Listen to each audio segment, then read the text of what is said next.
thanks for tuning into your August 2016 Taroscope readings with me. They've taken a while to kind of get round to uploading for the August ones, and I thought to myself, I wonder why, why haven't I been able to get into them and do them? So I did a little bit of research thinking there must be some information that needs to be looked into for August, and I found that there is in fact a partial eclipse in August, which on a lot of the astronomical sites doesn't even really mention because they call it a nearly there eclipse. It is on the 18th of August and it won't be particularly visible from Earth because it just about eclipses the moon, but they call it it's because of the conjunction on the same day. Venus and Mercury are in conjunct, and that is about the essence of communicating love. And this nearly there penumbral lunar eclipse is called, the position that it falls in is known as the top of the finger of God. So it's a very rare, barely there eclipse, and it links itself into a series called the Saros cycle. The previous one was on August the 8th, 1998. So it links into very long periods of cycles, and they date themselves back to 2,222 years ago. So I thought to myself there was a lot of synchronicity and energy within the numbers of this barely there eclipse. Also that it ties in with the conjunction of Venus and Mercury, which are about communicating love, and the fact that this falls on the top of the finger of God energy. There could be some profound things happen in August for some people, and particularly in the areas of love and awareness and opening and connection. Now remember, love is self-love as well, which is also very important, because until you inspire yourself with self-love, it's very difficult to love others. So anyhow, I thought that's how we would open the beginning of the tarot readings for August with that information on board. So consequently, I have decided to use the Psychic Tarot deck by John Holland. I will do the same format as last month. That's 4 cards on the top with 4 underneath, which are the affirmation cards, or the cards that give clarity. So Aries, hi there. Hey, thanks for joining me for your August Taroscope reading. Let's see what's in store for you guys using these beautiful colour-infused John Holland cards. So for August, for Aries. Okay. One more. Same format as last month, 4 cards at the top and then 4 clarifiers underneath. Rejoice and celebration. This one has come out a lot, the rejoice and celebration. Material harvest, rest and rejuvenate, and the waiting game. Let's see what the clarifiers are. Foundation and achievements, conflict and defeat, spiritual union, light. I also am really enjoying seeing light come out numerous times in the readings for everyone as well. It just feels like, especially for the northern hemisphere, it is probably the apex of your summer up there with, in theory, the beautiful enhanced energies of the sun. For us down in here in the southern hemisphere, we really love to see the sun at this time of the year as well. So it is a beautiful card, and that is your only major arcana card for the reading as well. Let's start up in the top left hand corner with that number 3, and well, we could talk a little bit first about the fact that you have the 2 green cards, which are the representation of the cups or the love energy. You have the red rimmed card, which is the earth energy, such as the earth signs, so that's our pentacles energy. You have 2 spiritual cards there, the fire energy, which represents yourselves, and 2 sword cards as well, which is the blue energy, which represents the air signs. So starting the month of August, you are feeling really good in that first week. Those are 2 great cards to have beside each other or validating each other. So that rejoice and celebration could literally mean some of you are experiencing great outings or fun times with convivial friends, who you share the same camaraderie with and support and nurturing, love and laughter. It could be events you are attending, such as social functions or engagements, or just even outings with 3 people or so that you're really close to. And sometimes this can even be 3 women, so 3 girlfriends that get together, and they can be blonde, brunette and dark haired. It can even go down to that specific a category. So see how that actually pans out for you there. Underneath the clarifying card is the foundation and achievements, which in the Rider-Waite deck would be the 4 of Wands, which is a particularly positive and loving, gentle card. So we talk about this from the creative perspective as well, because it is a Wands card, and it also refers to the home. So there is generally this feeling of happiness and calm and sated feelings around the home. The energy of the card is also known to support things such as engagements, which in turn could be that rejoice and celebration on the top card.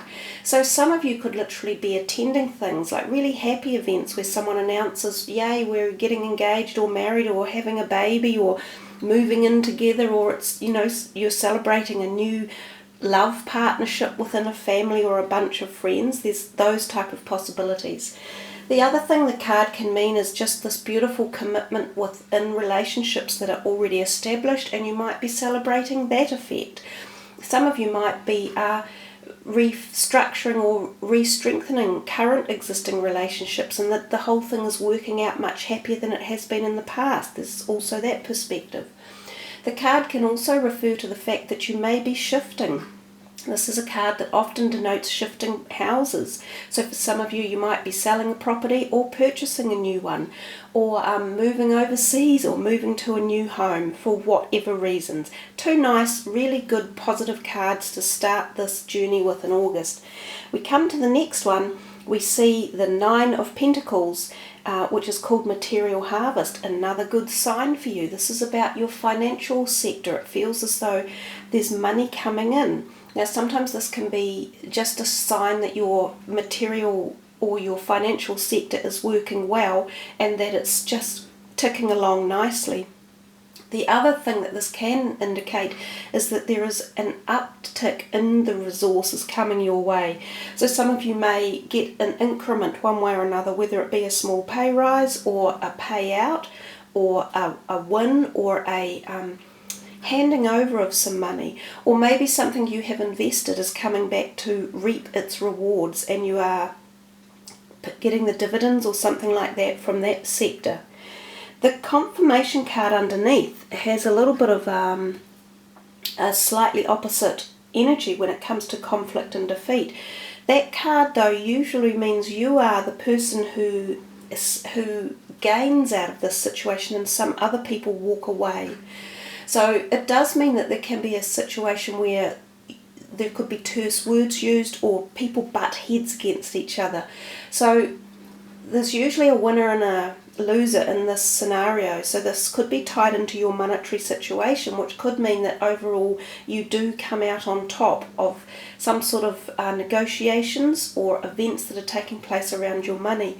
But what it does tell us is to use the words that we choose very carefully, and also pick the battles that you fight. Do you really need to fight every single one that crops up? Sometimes I know us Aries can be quite tempestuous and determined to win, you know, and think, oh, you're not going to get away with that. I'll come here and give it to you, I'll give it to you. So sometimes we need to back off and only deal with things, you know, appropriately at the appropriate time and place.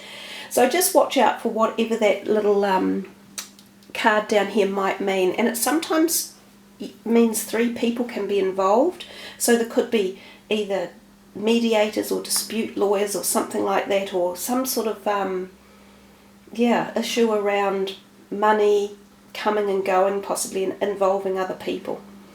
We come to this 3rd week and we see rest and rejuvenate, and then we see spiritual union. Now that's an interesting kind of mix for those 2 cards to come together. The rest and rejuvenate is the 4 of Swords, traditionally in the Rider-Waite, and we see that as a person lying on a sort of like a a stone casket type thing, and they look as though they do need to take some time out and rejuvenate from perhaps over exuberation or fun times earlier in the month. So it can be suggesting to us slow down and really connect back with your own sense, your innate inner being, meditate, relax, unwind. So if you're feeling nervous energy or anxiety or any tensions, you slow it all down and you unwind and you get back at one with nature and yourself. Now, it can also indicate small operations and things around that head area or the neck area. So some of you might need some neck adjustments or something going on in and around that part of your head. It can also literally mean that you go on a small retreat to somewhere that you might find relaxing and, private and quiet. And you may take a person with you who you bond with at a very deep level. And underneath it is the spiritual union card. So for some of you, this could be a new relationship coming on, that you actually do go away with someone for a weekend or a small time away, and you get this amazing connection. It doesn't have to be totally romantic. It could be two people who are completely platonic. You see, spiritual union is not so much that it has to be associated with the physical side of life, but your souls connect. And these are some of the examples that we talk about, our soulmates, and I guess you could bring twin flame into that as well, because soulmates most definitely don't have to be a sexual partner. You will experience many soulmates in your lifetime. They could be your siblings, your parents, they can be your romantic partner, they can be your best friends, they can be work people, your neighbours. So we'll all experience and gel with many soulmates in our life, but this can be a soulmate connection. But this could be even deeper. For some of you, this could be a romantic, spiritual, deep connection. And another thing that can happen when these two perhaps would get together at the sexual end is there can be conception. So this is a time of possible fertility as well. We move into the 4th week and we start up here with the 2 of swords the 2 of wands, and then underneath we have the light. So it would appear that towards the end of August they're telling you that there's a time gap or a time portal that's not quite opened up yet, and that you need to slow down and wait for the universe to deliver something. And you're getting this message from midway through August through to the end there. But what the universe is delivering is pretty empowering and powerful at the same time. So the light card is, in John Holland's perspective, and probably in a lot of people's idea, the light card, which is the sun, is the most benevolent of all of the cards to receive in a reading. And so the light, no matter where it sits in a reading, gives off this beautiful energy for the whole month, if you like. It kind of like it ignites it, or it sends its shimmering cast of beautiful rays across the entire portrait of the reading. So the light, given that it's the clarifying card for the waiting game, and she's sitting under here as if she is pushing this light directly up into this. So while you are waiting and composing your thoughts and your direction and your wishes into, to bring them into this reality, the universe is sending you this amazing light to inspire it, to co-create it, to enlighten it, to enact it, to engage it, to supplement it, to feed you, to nourish you, to support you. Any of the positive words in your vocabulary that you can think of, the light is that. So a really, really beautiful card to end your reading with that light there, sort of especially next to the spiritual union one. That spiritual union can also be about enhancing relationships again that are already existing and bringing them back into a deeper perspective. And you've kind of got 2 messages of that first one in the reading and this one here. So it's a month where I see relationships with other people seem to play quite a role, because there are definitely other people in this reading. You've got the 3 up the top, you've got a family down here, 3 people, you've got another partner here, you've got people involved here. So it's a month where you are involved with other people, and partly how you react will be partly how your direction takes you forward. So nice reading, Aries, with plenty of universal love and light at the end. So let's put these cards away and focus on the very last card for the reading, which is this deck here, called The Power of Surrender. So this is something for you to surrender for the month, or think of in another dynamic, if you like, or have another twist on this particular energy. So let's see what it is for Aries. Ooh, they do tend to stick together, these cards, and I will pick this one here. Oh wow, that is very nice. Surrender to miracles. Be open to miracles occurring in your life. Feel and know that these events are real. Let go of any resistance and banish any doubt that miracles can happen. And I think you would have found that with a lot of your cards had the energy behind them for happiness and miracles to occur.